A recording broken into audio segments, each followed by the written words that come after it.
Well, we are. Oh, boy.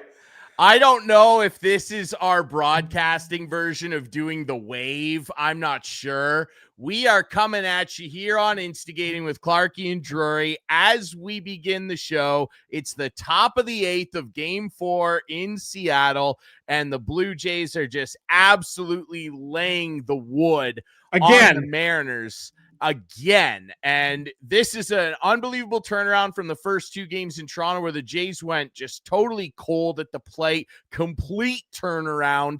And it looks like they're on the way to tying this series. And we got to get a guy on here who's got a lot of baseball knowledge, a lot of experience calling ball at many different levels, internationally, even with this guy on my left here, Mr. Clark. He's called games with this cat. We're very excited to welcome on, and we'll talk about this too. The voice, the longtime voice of OHA CKNX Junior Hockey on CKNX AM 920, and our good buddy, Mr. Steve Sabourin. We are all got the Jays hats out. We're all feeling very Canadian right now. This is pretty unbelievable. Sabby, look, Game 3, obviously, when you have a performance like that, it injects some belief back into your system, obviously. But talk a little bit about, from your perspective, about what has gone so right for the Jays in this big reset on the West Coast. Well, I mean, yeah, kind of the bats coming alive was huge, but let's also talk about their pitching, which settled down. And, Game 3, you might think, oh no, will that just be a one-off? Can they repeat that performance? Well, no worries about the sticks, but Max Scherzer coming on as the veteran, getting the ball in what is the closest of a must-win game you can get at this point of the season. Yep. And it reminded me when they announced that Max Scherzer would get the ball, Jimmy Key's performance in Game 4 of the 92 World Series, because there's the same discussion about the lefty back then on whether or not he should be in the starting rotation or just come out of the bullpen. And they needed that extra arm. They brought him in for Game 4. Key went 7 1/3 innings, and he beat Maddox in that game, I believe. Could have been Tom Glavine. Anyways, he got the win. Scherzer with a very similar performance tonight, holding the big bats at bay. And that's what they needed. And during the game, when John Schneider walked up to Scherzer when he's on the mound, and they had the close-up, the intensity in the eyes. And the thing about Scherzer's performance is he didn't there it is. Let's go.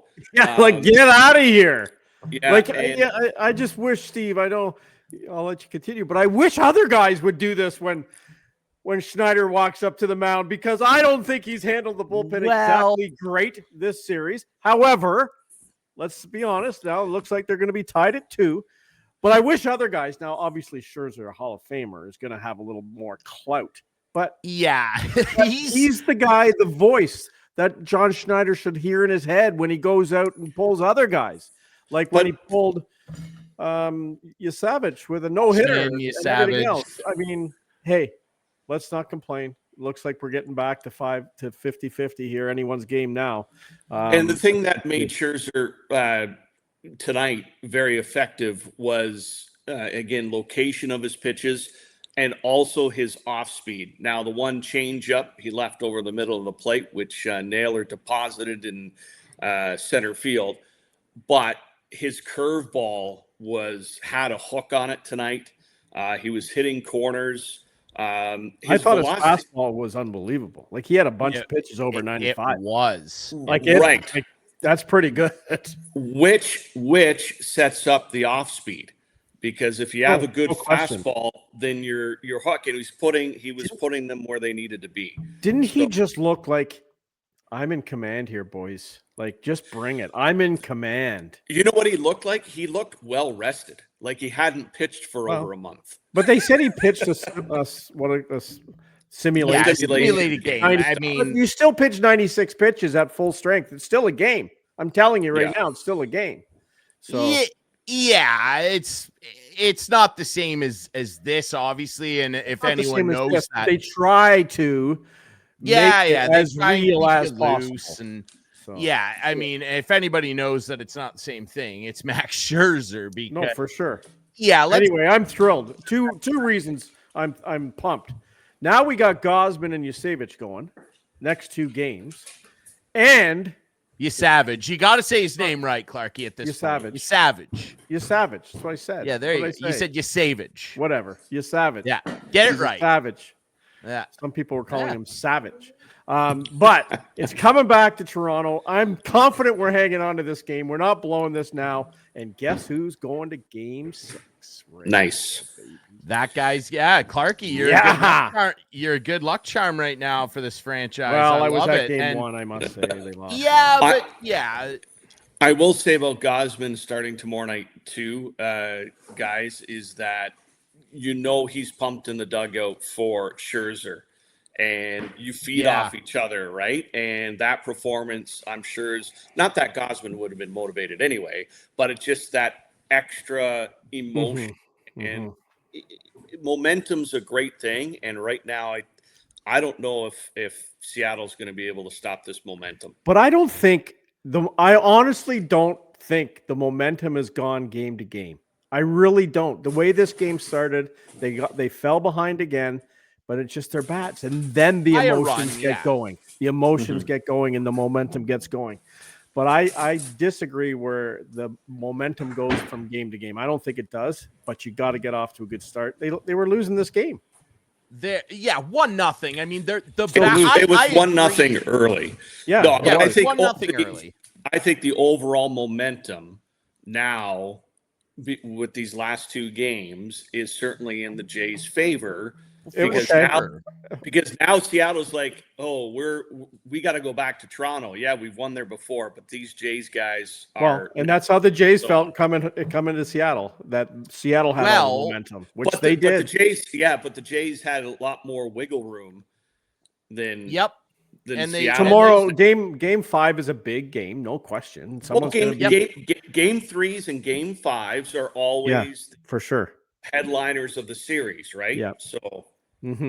It's incredible stuff. I mean, I think overall, like, Toronto has done a good job of answering back and just not letting Seattle keep any of the momentum that they may have had. And I want to keep talking about Max Scherzer a little bit here because, like, let's talk about a 41-year-old guy, this dusty old warhorse. People are writing him off like, oh, I don't think they should have added him to the playoff roster. And what's he really going to give you? He was brutal down the stretch, and he was. He hadn't pitched in a competitive baseball environment in 23 days prior to Game 4. And this guy goes out there and, he gives up a tater early. Not great. Leaves a changeup hanging there, one of his best pitches. And then this guy, because he's such a veteran, one of the all-time greats, he as a matter of fact, he's now tied for 5th all-time in postseason strikeouts with 173. That's absolute psychopath stuff. He goes out there, 5 2/3, 3 hits, surrenders 2 runs, 4 walks, 5 Ks. And the 1 tater. And I mean, at the end of that 5th inning, when he got that last strikeout, when John Schneider walked out there, and Max has done this throughout his career, and he's earned the right to do this. He is a dog. When people talk about athletes having that dog in them, Max Scherzer is at the front of that definition in the dictionary. They should honestly just put that picture back. I want to get this up one more time because this image, they need to hang this in a museum, because this image of Max Scherzer, and he used to do this all the time in Washington and Detroit, like they get, Davey Martinez would come striding out there and he'd be like, get your ass back in that dugout. I am not doing this. He started yelling at him when he crossed the line. He's like, do not point to that dugout. Like, do not point to it. And I found it really comical that after the little conference on the mound, which didn't last long, Ernie Clement ran back to third, laughing his head off. He was laughing. And what's funnier is I saw, like, John Boy had a wide angle clip of it, and Scherzer is already yelling at John Schneider before his foot leaves the top step. Like, he takes the emotion up, and before his plant foot takes another step forward, Scherzer's turned around like, no, you're not doing this to me. And look, that's why when the Toronto Blue Jays signed this guy, and I remember a guy named Chris Clark at the start of this baseball season going, why would they waste, and this was the exact words, why would they waste $15 million on a guy that probably can't pitch? $15 million paid back in full tonight. Take a bow, Maximus Scherzer. That was just another reason why Shapiro and Atkins have proved me wrong.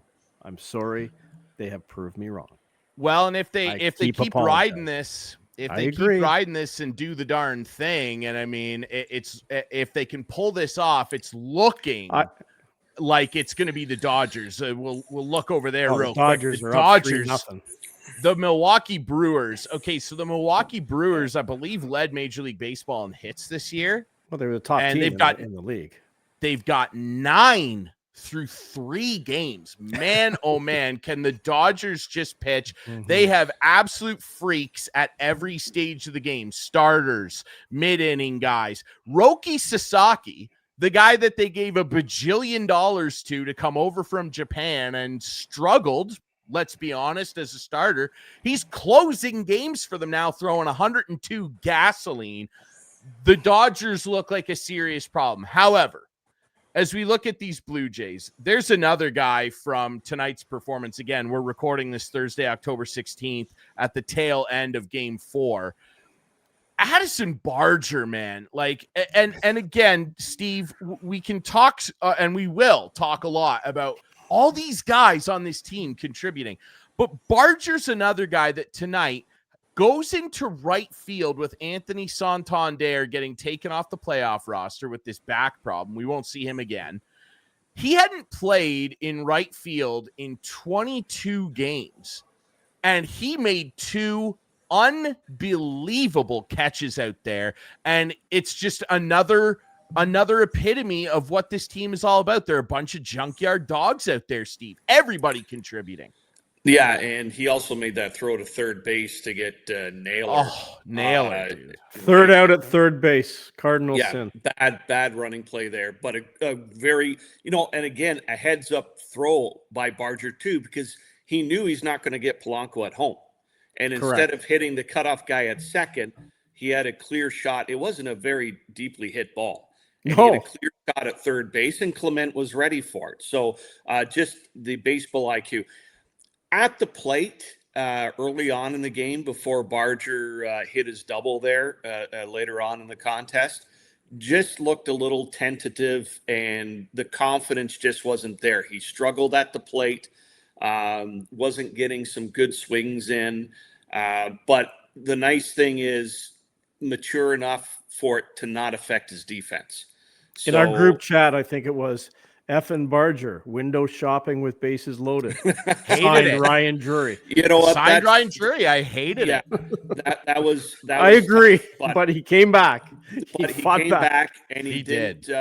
But also look at the dynamics of this team. So, and I'm going to go back to the 92 and 93 World Series when that team played. Every night you knew Roberto Alomar was at second. Every night you knew either Manuel Lee in 92 or Fernandez was at short.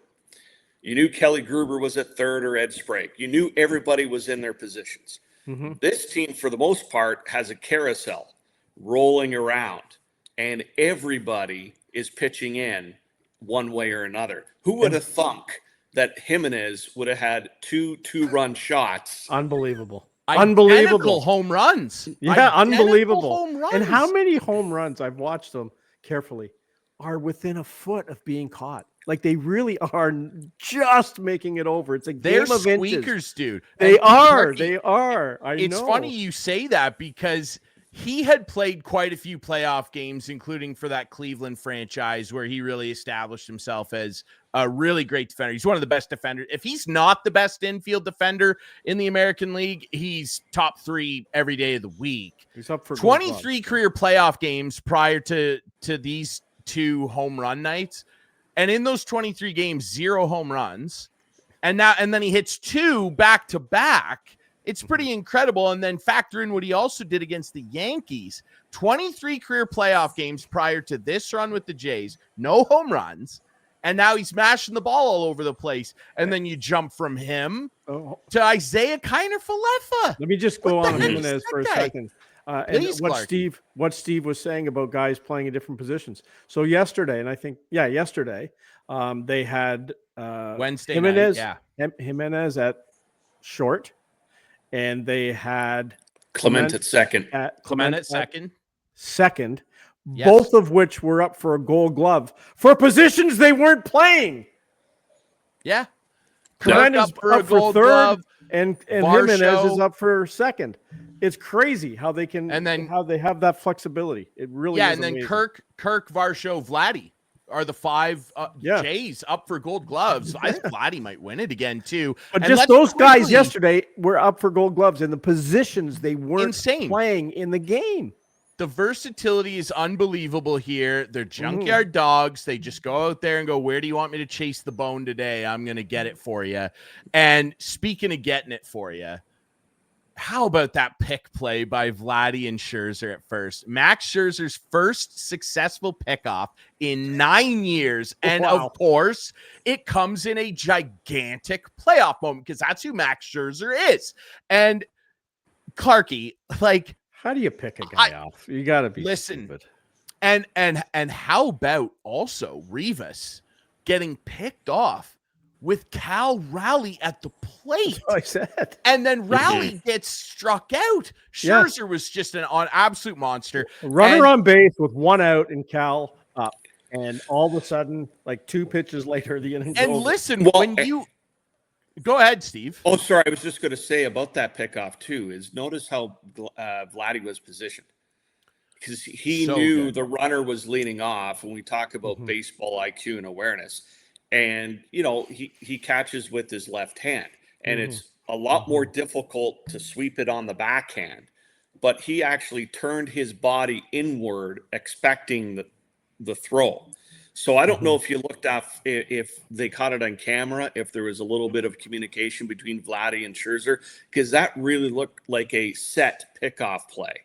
They felt he was leaning a little too far, and it's like next one, a quick move to first. So, but great tag by Vladdy, and of course the replay team on it right away to get the call overturned. Insane stuff too, and like that play, Clarky, like what a gigantic character play and really borderline heel turn. Like everybody always loves Vladdy and like wants the best from him because we know what the best from him looks like, and it looks like right now. But that pickoff play against these Mariners, him at second base, just 2 short years ago. Just 2 short years ago, this guy's getting picked off, falling asleep at second. You were apoplectic. You were ready to flip a table over. And rightly so, dude. And as Steve Carell's character on The Office once famously said, oh, how the turntables. Because now the table has flipped the other 100%, way. 100%, and I love it. We're good. Look, we all got our hats. We're all happy tonight. And another juice bomb from him tonight, a huge tank. And his performance right now, I think he's approaching a 1,500 OPS right now, coming off of already being the first player in Major League Baseball history to have 9 hits and 9 RBIs in the first 4 games of a playoff series. That's no big deal. I have to ask you this, Steve, and I know this will get Clarky fired up. Is Vladimir Guerrero Jr. the face of Toronto sports right now? Because I think he firmly is, and it's by a mile. At this particular point in time, yes. Yes. Of course he is. Wow, I'm surprised by Mr. Austin Matthews fan club over there. How about that? Well, that season just started. Everybody's focus is on baseball. It's not Nick Arbuckle. No, it's not much I can tell you. Don't say that about Nick. Come on. Well, it's not. No, it's and Vladdy is the face. No debate there. What I really enjoy is seeing everybody else's faces light up, because there's a lot of guys on the Jays team, like Ernie Clement. What a playoff series he's had. It's been unbelievable. Oh my God. It's insane. So you got playoff MVP in Vladdy right now, if you were to dole it out today. Yep. And then you got Ernie Clement right behind him. Yes. And there's no ego on this team. Everybody is buying in. Everybody is hyper-focused on what they want to do. And, that makes you successful. It's insane stuff. And I think that with the way that he's performing, and if he can string together another few runs like this, he'll remain the face of Toronto sports. I mean, Austin Matthews be damned, and I want Matthews to have success. He's off to a good start here after a quiet first couple of games. He's pouring them in there. Tonight. Yeah, he scored the OT winner, and I just, here's the thing though that will keep Vladdy cemented for at least the next 8 odd months as the face of Toronto sports. Even if the Jays, for some reason, I don't think they will now, lose this series. It's the bottom of the 9th right now as we record this of Game 4. The reason that he'll remain the face of Toronto sports for the foreseeable future is because of the playoff success that he's had. And that's ultimately what it comes down to. Austin Matthews scored 85 goals this year, and he won't be like, don't bring it up. Like, just let it go, dude. Just let it go. No, because we're not talking about the Leafs. We're talking about the Jays. Yeah, I know, but it's worth saying. You always have to bring it up, and you just no, yeah, you're upset. It's grinding Clarkie, that's all. Yeah, no, it's not about grinding Clarkie. It's about grinding a guy that never shows up in the playoffs, and then we got rid of one guy who never shows up in the playoffs. So there you go. Great. Yeah, well, we'll see because that's the thing, though. It's like none of this matters. They're at that stage where none of this matters until April, and it's going to be a long time till we get there. So that's my point. Vlad will stay firmly, no matter what happens from here on out. He'll firmly stay the face of Toronto sports. No, I don't think so. Yes, he will. What do you mean? But what do you mean? Let's say in January, how does he remain the face of Toronto sports? Because if the Leafs are on an inevitable 4-game losing streak where they're playing lazily and losing to someone the will say, Red Wings I wish we had back-to-back Vladimir Guerrero. No, Jr.? They're going to sit there and they're going to go, man, remember how good Vladdy was in the playoffs? I wish this guy would do it. That's what it'll be. And if they win the World Series, it'll even be more pronounced. And I want to ask a question to both of you on that note as well, because here's an interesting one that someone posed to me today, and I answered yes. If the Jays win the World Series, will it be the most impressive Toronto championship? No. I think yes. No? What's better? No. What's better? The first championship. No, but I don't mean more significant. The first is always going to be more significant. I mean more impressive. Statistically? I just mean overall, because if you look at the roster of those World Series, like, you mean the biggest upset, like the biggest come out of nowhere kind of thing? The most impressive to win, because look at who they're having to take down: the Yankees, a very good Mariners team, and then likely the Dodgers in the World Series. I'm not taking anything away. I don't want to take anything away from those World Series teams, but they were littered with Hall of Famers, and this team's not. The Dodgers are a bunch of Hall of Famers. Well, and so were the 92 and 93 Jays. There's a bunch of Hall of Fame players on those teams. Molitor, Alomar, Ernie Clement, God bless him. He's not Robbie Alomar. Neither is Addison Barger. No, I get it. I get it. I'm more excited about it. And I tend to maybe say, it is the most impressive. Whoa, we agree on instigating. Well, I didn't know you agreed. That? You just asked the question. But I said yes when I was posed this question by a friend. It is very impressive. Yes. I will admit it is very impressive. The way that somehow they've managed this bullpen, like that bullpen game against the Yankees was unbelievably impressive. Because they win the World, could do it. If they win the World Series, Clarkie and Steve, I'd be interested in your thoughts on this. If they win the World Series, we will look back on that bullpen game and they could build John Schneider a statue just for that. And I want to talk specifically about him because he was catching a lot of strays after games 1 and 2, including for Mr. Clark, including for myself. I didn't love game 2. This guy's a good manager. He is a manager. Well, he's actually last year or 2 years ago, he pulls Scherzer at 4 2/3. It's different this year. And he's like, I feel like this all-time great Hall of Fame pitcher at 41 can go back out there and give me more. And he let him. Amazing stuff, Steve. Yeah, no, and it's a lot. When you look at the game, it's managing more by feel than it is, okay, we're just going to give them up to 86. What is the scenario? Who's up? Who's doing this? Like, I mean, okay, we're going to let him pitch to Cal. No one on base. Let him try to get through this. Challenging guys to get it done. A lot less. It feels a lot less robotic in the last several games than it was, especially against Minnesota last year. No doubt. Yeah. A couple years ago. Well, not last year. Or not 2 years ago. Yeah. Against the Twins. So, yeah, crazy stuff. And I think that, that was the Twins where Vladdy got picked off, not the Seattle series. It was against the Twins. Doesn't matter. But yeah, it doesn't matter. But when Steve said that, I was like, oh yeah, it's the Twins. Looking like we're approaching a final score here. There's 2 out. There's 2 out. Jays. It's just unbelievable stuff. What a bounce back. Who's pitching Dominguez right now? It's Sir Anthony. It's Sir Anthony Dominguez. Sir Anthony Hoffman pitched the 8th, and now Sir Anthony's in there for the 9th. Yeah.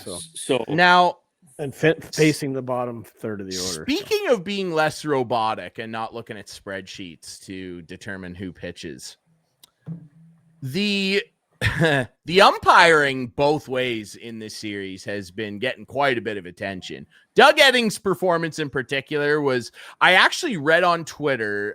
There's a great Twitter page you can read, like Scouting the Umps and like umpire reports, that Doug Eddings had the worst postseason performance by an umpire since his in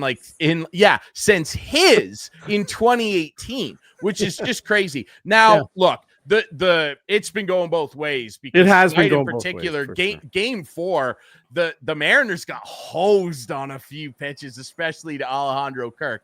Now, that all being said, Steve, what's your opinion? You've been around the game a long time. The ABS system, it's coming next year.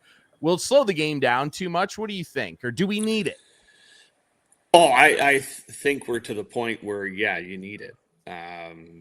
You're going to get some pushback from a lot of traditionalists and it's part of the game. But the issue is there's too much at stake. You make a couple of bad calls and it can completely swing the momentum of a game. Game over. So, yes. Game over. Jays win. Game over. Jays won. Strikeout at the bottom of the zone. Sir Anthony. As we grow in, with sports and technology, the biggest thing for me is, have you tested it to its fullest to have it ready for implementation and not just throwing it in and saying, there you go, we're into it, which it sounds like they have. So I know, Clarkie, I think you're a big fan of the dude. Listen. There's not a bigger fan. Listen.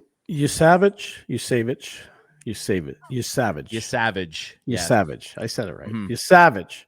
Got absolutely screwed in game. The Arozarena pitch. Yes. Game 2. Game 2. Game 2. Hey, he got squeezed. He got hosed. Tonight, the Kirk pitch. Pivotal moments in games. That's the thing about balls and strikes. They're all pivotal calls, every single one of them. And if you have the technology to get them right, you need to get them right. Is it going to slow the game down? It depends. It depends how bad the umpiring is. Yeah, right. For sure. That's what it depends on. If the umpiring is bad, they're going to be tapping all the time. Well, you're only allowed if you get the tap wrong, right? If you get it wrong, I think you get 2. I think you get 2 a game. You get 2. It's like the postseason. You get 2 wrong. You get 2. Yes. If the umpire keeps doing it bad calls and they keep tapping, they'll keep. Yeah, so you retain it. You retain it. So I'm going to relate it to tennis, which is a sport that is steeped in heritage. Right. And how many times did you see John McEnroe snap his racket on a bad call? Absolutely. So they finally bring in the technology, and it has worked for the sport. Yes. And if something goes wrong with it for whatever reason, because technology never goes wrong, you still have the professionals in place to carry on with the game. So you're not going to have to call it. Actually, speaking of technology, you know, one thing that really is my pet peeve is when the communication between the catcher and pitcher breaks down. With it is the, a pet peeve for sure. Right, you know, if it With breaks, with PitchCom, if bad. it breaks, too bad. You got to agree. finish the inning. Go back to signs between the legs until you can get by the dugout. 100%. I totally agree. If you can't get your crap together before you're out there for the inning, then too bad. I just wonder who will be the first team caught cheating with the catcher getting a beep every time it's a strike and tapping his helmet. He's got PitchCom in there anyway. They're not allowed to do it, but anyway. Probably Houston. Probably Houston, the Yankees. There'd be teams up there that would utilize it. Speaking of calling signs, another guy that, you know, we mentioned him already a couple times, but my God, Alejandro Kirk. What a catcher this guy is, Steve. It's unbelievable. This guy is like a 5'0" fire hydrant. And he's just out there dominating people with his bat. With all the pitchers love him. Great defender. Like, this guy is unreal. He has improved immensely in his defense and his management of the game, which, I mean, that just takes playing time and experience, right? And he was behind Danny Jansen when he first came up. Interesting story about Alejandro Kirk. I don't know if you guys remember, but back in the day, the three of us went to the Jays Oakland series. Yep. And it was in between the COVID years, and a buddy of mine was with us, and Kirk, it was one of his first games up with the Toronto, and he comes up to the plate, and my buddy says, "Who the heck is this guy?" And then he deposited a pitch into the outfield stands for a home run. So it's always a pleasure to watch him work, and his communication and his ability to see the game, again, just has grown throughout his tenure so far. Yeah, it's unbelievable. Yeah, we got eyes on him very early, and that was a big day for the Jays that day too. I think they won that game 8-1. It was not good, for my then Oakland fandom, but they took that team away from me. So, it's just unbelievable the turnaround that he's had. And like so many of these guys had down years last year. Him chief among them. Turns around 15 homers this year. Like, up for a Gold Glove. I think he deserves to win it personally. And then you flip-flop to the other side where the likely league MVP who hit 60 bombs this year and set all kinds of records for catchers, he has an all-time flubber that brings in the fifth run, Springer from third. I mean, Cal Raleigh, like he's in one right now. Yeah, it was a couple of tough. He's done it a couple of times, is trying to backhand a pitch out of the dirt, and instead of dropping to the knees and blocking with the chest. I mean, Buck said it. It's just your reaction, and it can be costly at times. And the other thing too is when you get into a playoff game and every play is everybody's looking at you, right? And the stress level gets there. You put the pressure on, you put the ball in play, you get runners on base, and changes the entire dynamic. And I want to add too, like last night, 13-4, today 8-2, and he's still out there catching.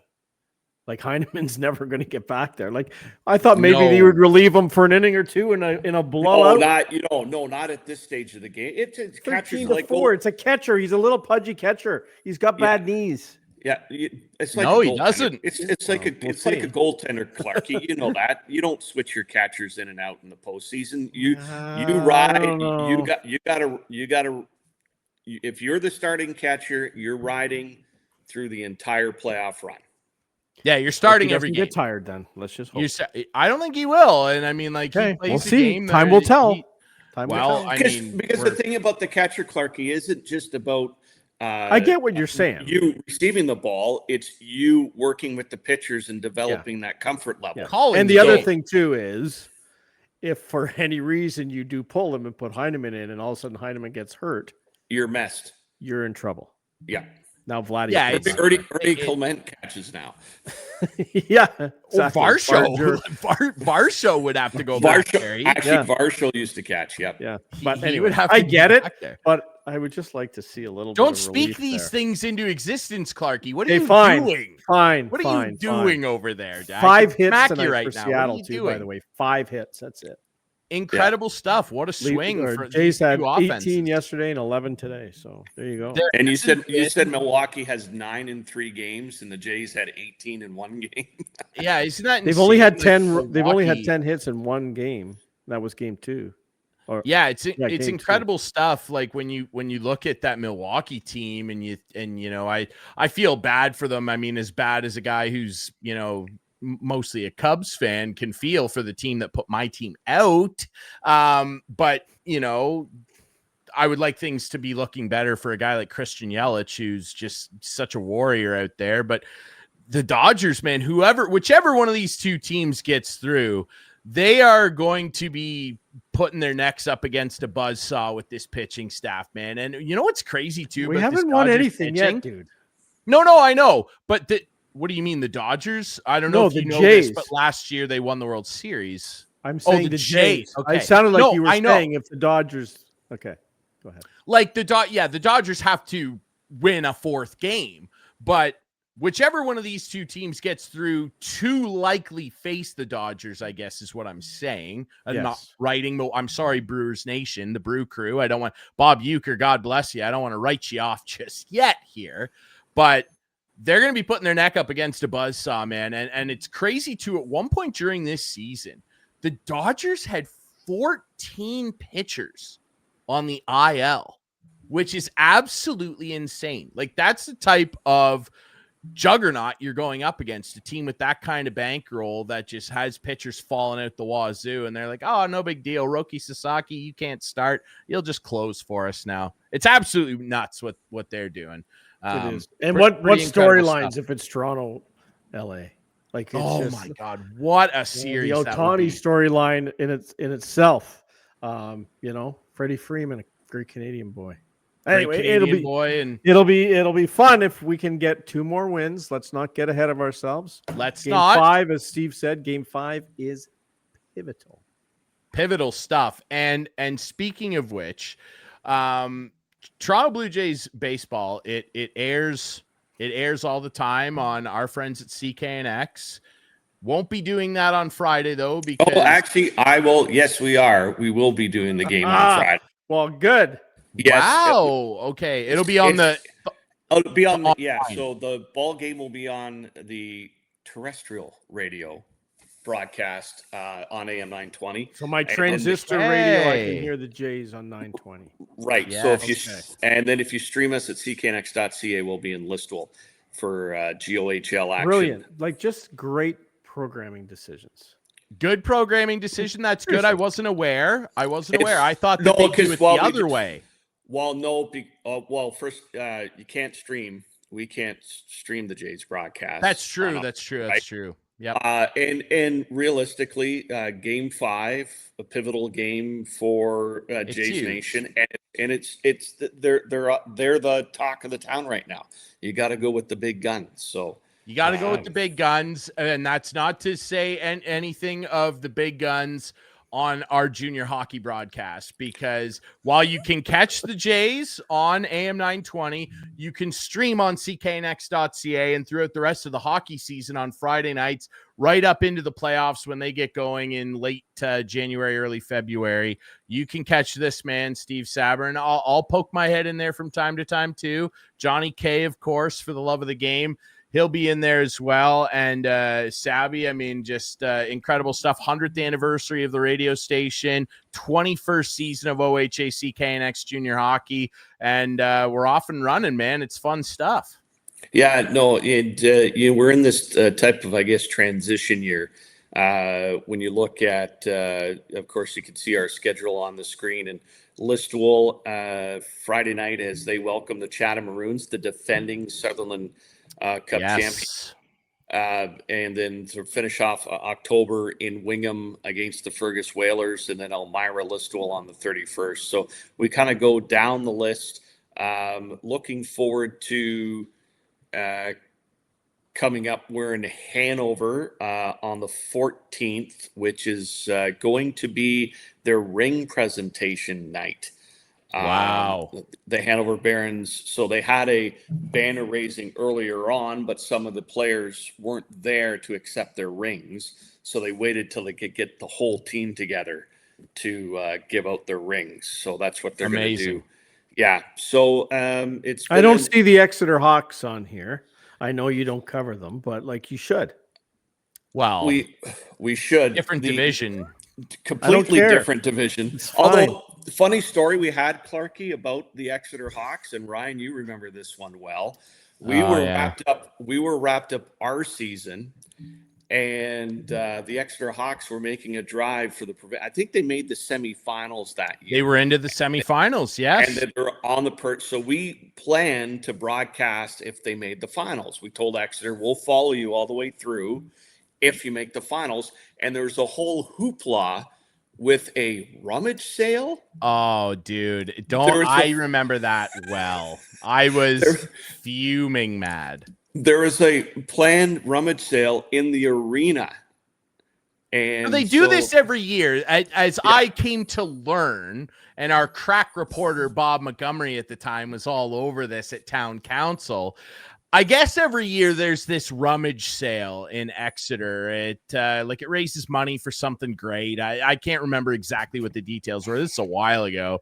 I'm talking like 2017 maybe. And they were so it's always in the arena, on the arena floor. Well, the issue was that when the regularly scheduled rummage sale was supposed to take place, the Hawks were rolling, baby. And they came up with this plan to put down carpet, plywood, and another layer of carpet on the ice and have the rummage sale on the ice, playoff ice, and then let the Hawks try and play on that after. It would have looked like Christy Pitts, to quote our buddy O-Dog. The ice would have looked like Christy Pitts. And I freaked out when I heard about this. We did a story about it. People got real mad. And eventually they did the right thing and they put the rummage sale in another building. And the Hawks ended up winning that game. Of course, they ended up losing that semifinal series, unfortunately. They came up short in game six I want to say. Yeah.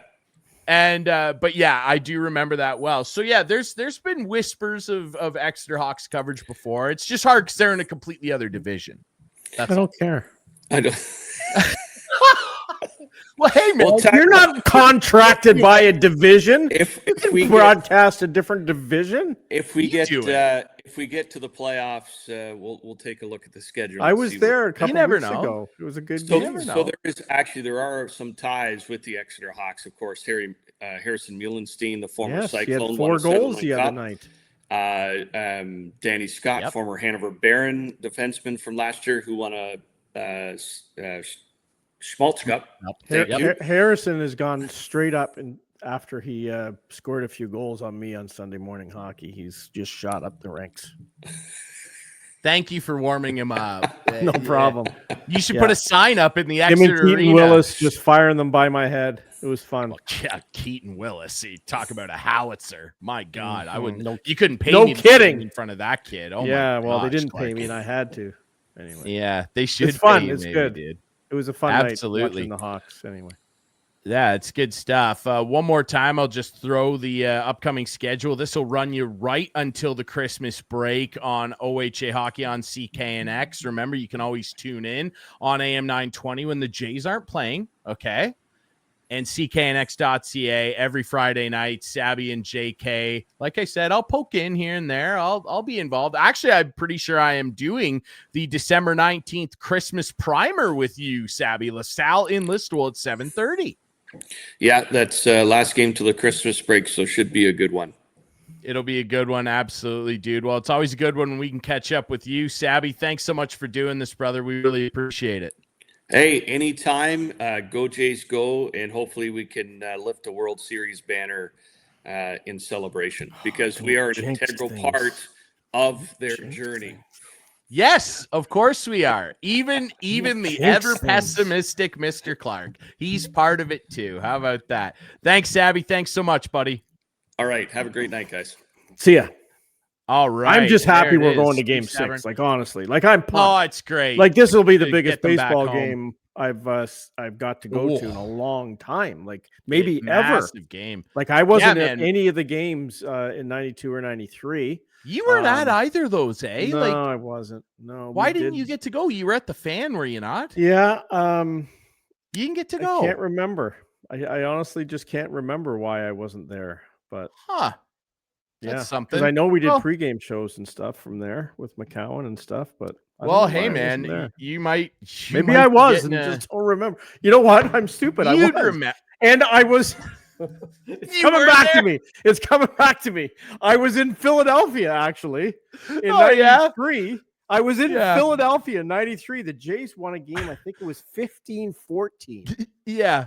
And it was raining. It was misting. Todd Stottlemyre dove into third base and rubbed his chin. And I was sitting in the stands that day with Dan Schulman because we were getting ready to do a post-game show. So Dan and I were in the stands, and we both had our Walkmans, and we were listening to the Philadelphia sports radio at the time. I think it was called The Whip in Philly. Yes.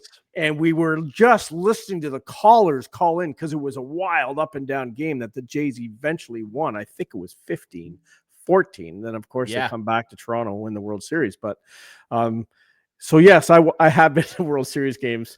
So that was probably a bigger one. But did you get to go to the Dome for one, though? It's just not sticking out in my mind. I don't think so. Okay. I don't think so. We'll wait 30 seconds and let it click the memory banks back on for you. It's a long time ago, man. I'm just saying the things like Philadelphia and traveling stick out a lot better for me than just going to one of for sure 200, 300 games that I was at back then. Feels like a bit of a bigger thing. You're on the road. There's a whole vibe to that. Absolutely. Yeah. Well, man, you might be getting an opportunity to go to one. You know, God help us. I really hope that the Jays can pull this off. And the way they played the last 2 nights, holy cow, dude. I mean, my wallet's Vladdy's back. Holy man, I love it, Vladdy. Mm-hmm. And I have to, again, I want to stress this. We're recording this during the very last couple innings of Game 4 and through the end. It's over now, though. Yeah, we started over here. We started at the top of the 8th inning, recording the show on Friday when many of our viewers will first see this show. Remember, you can watch us Friday nights in the Georgian Bay region, 6:00 right before Owen Sound Attack Hockey. Which, by the way, this week it's rivalry week. Your Owen Sound Attack will be visiting my Guelph Storm. Yes. Okay. Rivalry week, back-to-back, Friday in Guelph, Saturday in Owen Sound. But so Friday nights before Attack Hockey, you can watch our show. At 6:00. And guess what time game time is Friday? 6:00. Yeah. It's 6:00. Jays start Friday. You're going to have to double screen and I've have us on to set some positive vibes for the start of the game. Okay. Or you can always catch it on repeat or on YouTube. You can. Because you can watch all the shows. A lot. It gets replayed a lot. We really appreciate a lot of new fans checking us out on Rogers TV. We really appreciate that. You can find all of our shows. People watching. I've been getting them too, dude. Yeah, a lot of people, and all the shows available on YouTube. You can find our shorts there as well. You can follow us on social media, of course, at Instigating Pod, and follow us there. And we also air in the London region, of course. Yep. Saturdays at 10 and Mondays at 1 p.m. Yeah, we're all over the place, which is amazing. We appreciate it on Rogers TV. You can find the podcast version, all your favorite podcast apps, dude. And I heard we are the best podcast that originates from Listowel and Grand Bend. We are the best one. Well, I mean, I certainly think so. I love it. We're right on level as podcasters. We're the Blue Jays right now. We are putting it together, dude. Yeah. I got to say though, as I look at the clock right now, it's 11:51 p.m. I'm working the morning shift this week, anchoring the morning news on CKNX, and I don't feel like I'm going to be able to go to bed. I want to run through a wall because I keep on seeing replays of Max Scherzer freaking out on the mound. I'm just, Clarky, I could run through a wall. Like, dude, if I had told you, seriously, before you say anything, I thought this guy was going to get into the 80s in pitches tonight and was going to head into the 6th, 7th inning. I honestly said that at work and thought really, that. Yep. Because I was going to ask you if I maybe told it was you just in wishful September. Thinking. I don't know. I told you in September he was crap. He was not very good down the stretch. Well, you didn't have he to didn't tell even me, make the ALDS roster. No, but I just he had was a hurt. feeling Mad Max was coming hard tonight. And well, he reincarnated Mad Max. He reincarnated Mad Max. When they get the dude, like all throughout his career, when they get the close up of him with the heterochromia, the two different colored eyes, and he gets his glove up here and he's always muttering swear words to himself. He's always just there ready to throw a pitch going, like he looks like a rabid animal coming out of a burrow to just get dinner and go back home. It's absolutely outrageous, dude. If it like, God bless anybody that makes that guy mad. I think John Schneider, who we see behind me right now talking, I think he might not even admit it. I don't think he had any intention whatsoever of taking him out when he went out there. He wanted to just get him riled up to get next out. I honestly think that. I bet you that's it. And it worked. I want to reiterate like how impressed I am with John Schneider. Like this guy caught strays from us. Mind you, like on this show, I would say that we were mostly during the recent garbage that occurred in playoff appearances over recent years. We were mostly on top of Ross Atkins and the way that the front office was handling certain situations out there. And if they do win the World Series, they should probably give John Schneider 2 rings because Ross Atkins should like apologize. Remember, he threw him right under the bus with the Barrios debacle. Like he threw him under a moving Greyhound, dude. Yeah. And he's out there making great calls, going out there. And you know what? I'd never even considered that. I bet you he did go out there just to get the fire a little bit bigger. He went out there and threw a Yule log down. Yep. Merry Christmas, Max. How about that? Unbelievable stuff, dude. I'm so thrilled.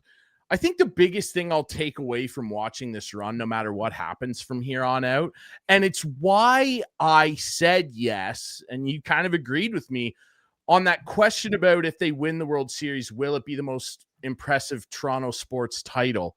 The reason I feel that way is because of the cast of characters they're doing it with. Like, at the start of the year, nobody saw this coming. Coming off 74 wins was 74. That's for sure. Who cares? 74 That's for Scherzer. It's for Scherzer. I like that. That's got to be on a shirt. That's got to go on a shirt if they win. I just can't believe this, and I mean this in as positive a way as I can make it sound. This ragtag bunch of guys, and that's not to say that this team doesn't have evident star power, but let's really consider this again, right? First time ever in franchise history for both that they face the Yankees in a playoff series. Dominate. 22-year-old kid comes up, he's splitting guys in half with that splitter pitch. Unbelievable. Trey, you savage. Yes. They come up against this Mariners team and at the plate, get kind of dog walked for the first couple games and come out and turn it around with 2 unbelievable efforts. The one tonight off the back of a 41-year-old Hall of Fame animal.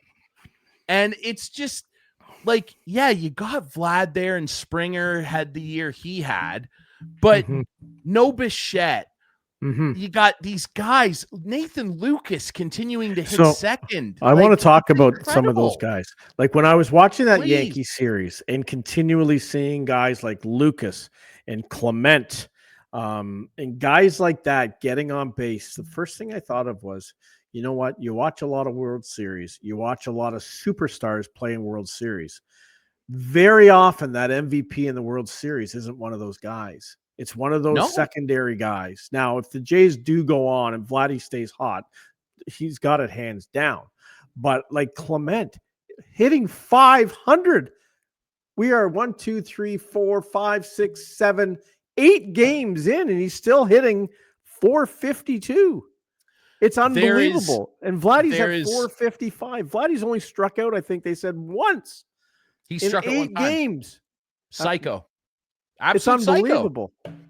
Like, but Clarky, on that note, you're right. Those are the guys that you need to come through when you need. You're absolutely right. You need, especially in baseball, it can't just be 1 or 2 guys hitting. You need everybody to contribute something along the way. IKF tonight, Kiner Falefa. What a performance from him. Veteran guy. Unbelievable. Lucas.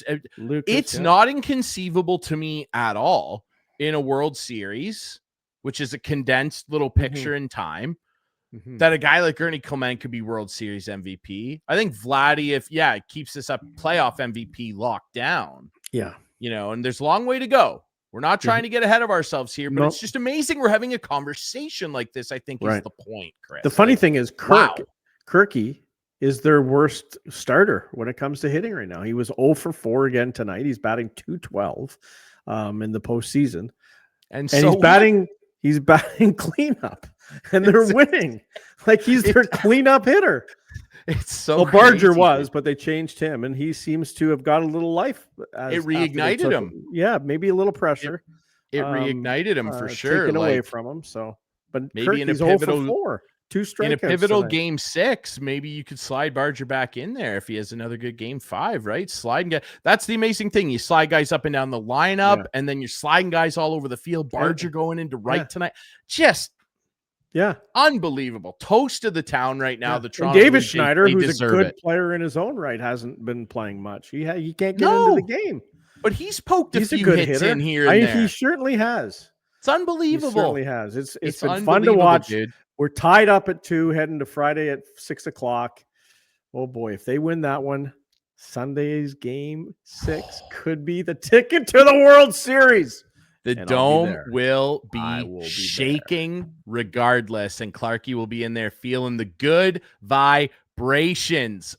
We hope it's been fun to watch Instigating this week. Remember, as we said, you can watch us Fridays in the Georgian Bay region before Owen Sound Attack Hockey. Catch us in the London region Saturdays and Mondays. Find us anytime you like right here on YouTube. Follow us on social media at Instigating Pod. Find the podcast version if you want to listen in the car on all your favorite podcast apps.